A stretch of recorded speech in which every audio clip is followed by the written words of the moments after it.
Welcome back to the Capitol Pressroom. I'm Kyle Hughes, sitting in for Susan Arbetter. I'm joined now in the studio by Barry Moore, a Navy veteran, and Assemblyman Angelo Santabarbara, who represents Montgomery and parts of Schenectady and Albany counties.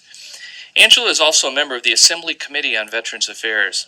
We're going to be looking at the challenges that veterans face on the home front, along with what state and local officials are doing to help. And they're both right here, and they're putting on their headsets. We're having one of these switcheroos here. Hello, Assemblyman. Can you hear me? Yes, I can hear you. Well, thanks for coming in today. Great. It's a pleasure to be on your show. Thank you. Now, obviously, there's a lot of veterans that are returning as a result of this war that we've been in for 10 years. And I should preface this by saying I was a friend of mine who runs a business, and I was in his business a few months ago, and we're sitting there talking, and a young man walks in the front door. And he wanted a job application as a dishwasher, and it turns out he had just been mustered out of the Marine Corps. He was an Iraq War veteran who was back in town and couldn't find a job. I mean, it's just terrible. What are the situation that's facing particularly the younger veterans who are coming back from, who came back from Iraq and are coming back from Afghanistan as well? Unemployment, as you just mentioned, has been an issue. Continues to be an issue amongst returning veterans.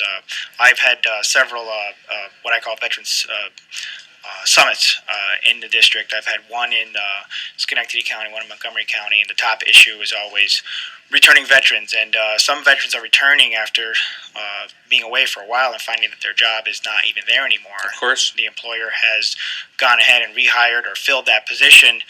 And I have young veterans that are asking for help. And this session, I had drafted a bill to try and work on a way to encourage businesses to hold that job or somehow find a similar job when these veterans are returning. And certainly I was a reservist. I served from 1990 to 1998.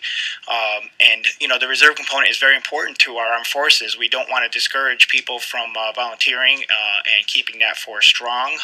But this particular veteran from Montgomery County, he had small kids, had a family. It was a situation that I think many veterans are experiencing. So, we need to find a way to make sure that the employment is still there, or like I said, a comparable job is available. We need to work with businesses to make sure that happens. Now, Barry, you served in the Navy? I did. Were you a Vietnam era? I'm Vietnam era, 1972 to 74. Were you combat? I was not. You were not. Where were you serving? I was served on the USS Belknap out of Virginia. And when you came back in the 70s, what was it like? Were you able to find work? Well, the 70s was different. Work was not easy to get. We were not welcomed back as easily of course, as today. I went to school for a while after I came back, and that was the best course of action to take back in the 70s, was to go back to school and proceed on with your education. Now, what do you think that the state could be doing, or anyone could be doing, really to help some of these veterans that are coming back and are in these dire straits? Well, I think people have to recognize the service they gave to our country, and that's probably first and foremost. We have a whole lot of people that volunteered to do this for our country. So, sure. And they have to recognize that. Providing additional education or training is certainly important, but also utilizing the training that they learned while they were in the military and keeping that going. It does seem like many times a lot of the state's economic development efforts, when they're picking the winners, does not favor people that be coming back from the military, blue-collar jobs and things like that. The state has put so much money into global foundries in Malta, Saratoga County, for example, and a lot of the people that work there are not from the United States. They're coming here from overseas to work making chips in this plant. Now, do you think that the state has, Barry, do you think the state has fallen short in this? I think the state is trying to encourage veterans to start businesses. They're encouraging veterans to be part of the 6%, I believe, is the threshold they set for state contracts for veterans, so their businesses could participate. Now, Assemblyman, can you talk about, I guess it's called the Service Disabled Veteran-Owned Business Act. Exactly. That's a mouthful, but it sounds like it's worth talking about. Yes, it's a goal. Barry just mentioned it, referred to it. We're trying to encourage the state to use more service-disabled veteran-owned businesses, and we set a goal of 6%. It's an ambitious goal, and I think this is something that's good. It's a step in the right direction. As Barry said, we're we're working to recognize, to pass more legislation that's meaningful to veterans, to recognize our veterans, to make sure. I sit on the Veterans Committee in the New York State Assembly, and I think it's important to hear directly from veterans. That's why I hold these meetings across the district, because sometimes it's hard for. What's been talked about is it's hard for veterans to ask for help. Right, yeah, a certain stigma now. And it's sort of, yeah. and it goes back to the training. It's sort of like you figure out a way to accomplish your goals. You're trying to do the best you can with what you have. So it's hard to ask for help. And these are programs, though, to recognize our veterans. You hear about the Return to Favor programs that are in the counties now. In Schenectady County, I know it has one. Albany County as well. These are programs that are not taken advantage of to their fullest. Even something as simple as discounts on, when you go to Home Depot. I thought including the designation on your driver's license was a good step as well, not to have to carry around your DD-214. I went to do that, and I figured out that I had lost my DD-214 years ago. I searched the house up and down. Going back to try and find the paperwork, it took some steps to do that. Sure. And if it was on the driver's license, you could pull it out and show it to. And you may be, sometimes you're in Home Depot. You may find out you're in a situation where you're not going to carry around your military paperwork. Pulling out your driver's license and showing that status, it goes a long way. I think it makes things easier. Again, a simple thing like that. Sure. Now, I did order my paperwork, my DD-214. I'm going to go and get it. And I encourage other veterans to take advantage of these programs. Call my office. Call your elected officials. Call the clerk's office. Find out what programs are there. We're trying to put programs in place. We certainly want our veterans to take advantage of these programs. They are there for them to use. These are programs also not to be mistaken with any other programs. These are programs that they've earned. They've served our country. They've sacrificed a lot. They deserve this and more. Is the least we can do. I encourage every veteran out there to take advantage of these programs. Now, we're talking service-disabled veterans, and that's people who are wounded, and there's a lot more coming out of these last two wars than there have been in prior wars. I was just looking at the last week when we announced that we're pulling the embassy out of Iraq. There was about 4,000 American dead just in Iraq, but there's tens of thousands of people who are wounded and came back here with very, very serious disabilities. Is there anything special that can be done, particularly for these people who lost legs from IEDs and so forth? Well, again, I think that from a state level, we certainly need to do more. This 6% goal that we set from a business standpoint is a good first step, but we need to do much, much more. And as legislators, when the Veterans Committee meets in the Assembly, certainly these are issues that we want to figure out how we can help. Having veterans reach out to us, giving us the issues. Certainly, we've mentioned a lot of them just on the show here. But working with veterans, listening to people like Barry talk about their business, talk about how we can help them succeed, talk about what the issues are, whether it's starting a business or whether it's medically related. Certainly, it's things that we want to help with. And as a veteran sitting on the committee, I feel that I can be their voice. I also the other trend that I'm noticing across the district is that organizations like AMVETS, the Disabled American Vets, the DAVs, the membership. The VFW in my hometown, membership is dwindling. I encourage people to participate. That's your voice. That's your collective voice. It's important that we reach out and keep membership strong and get the next generation in there to keep these organizations going because we want them to remain strong. Barry, just quickly, you're obviously a veteran. You work for the post office and you own a business now. What's the business? Well, actually, I own a food business with my son. We have JNB Foods. Our specialty is salsas. Wow. And we're the best game in town, of course.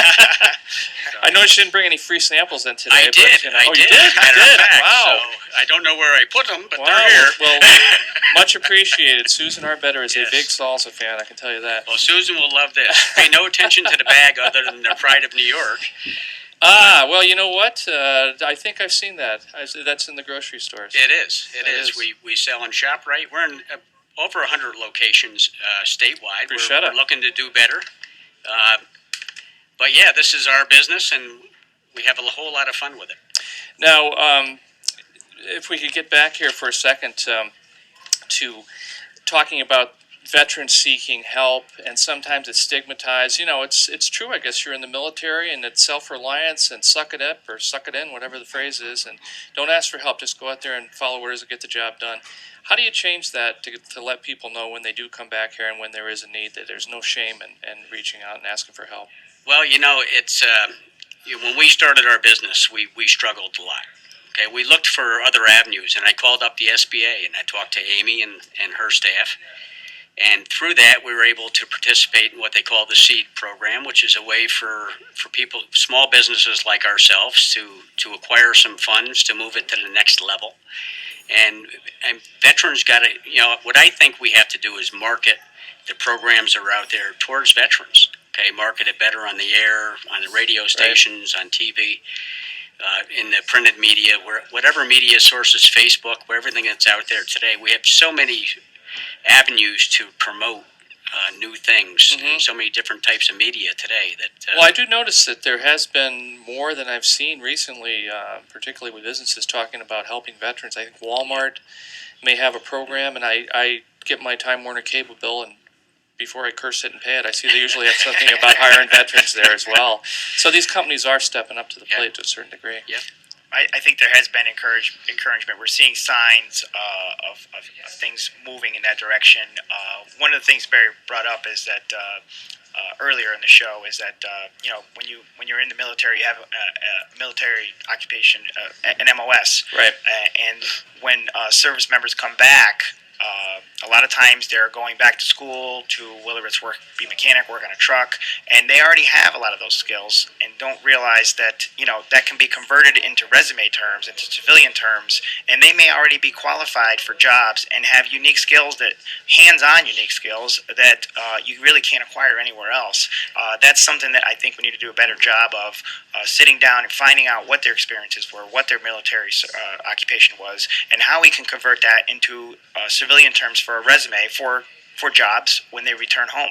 Now, I don't want to spring a surprise question on you, but if someone's out there listening to this and they have a family member or they know someone who's a veteran who's in this type of situation, what should they do? Is there a website that they can go to? My website has a lot of veterans material on it. It talks about matching up veterans with companies that hire veterans. There's also companies that are looking for veterans. Right. To make that connection, again, it's sometimes it's not easy because it's finding the veterans, finding the company, and making that match. So sometimes it doesn't happen. A lot of veterans, a lot of the programs we just mentioned here on the show, a lot of veterans don't know about them. So what Barry was saying, we need to do a better job of reaching out, a better job of advertising, a better job of promoting these programs because they're not being fully utilized.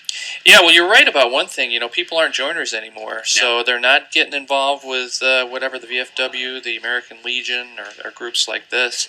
And I would guess that if they did even stop by one of these posts or these lodges, and they would be able to get some assistance there as well. Absolutely. Now, we just went through one session here, Assemblyman, and we're seeing the results now. The governor's signing bills and so forth. What do you see for 2015? Do you think there's going to be any movement on any bills in particular that would help veterans?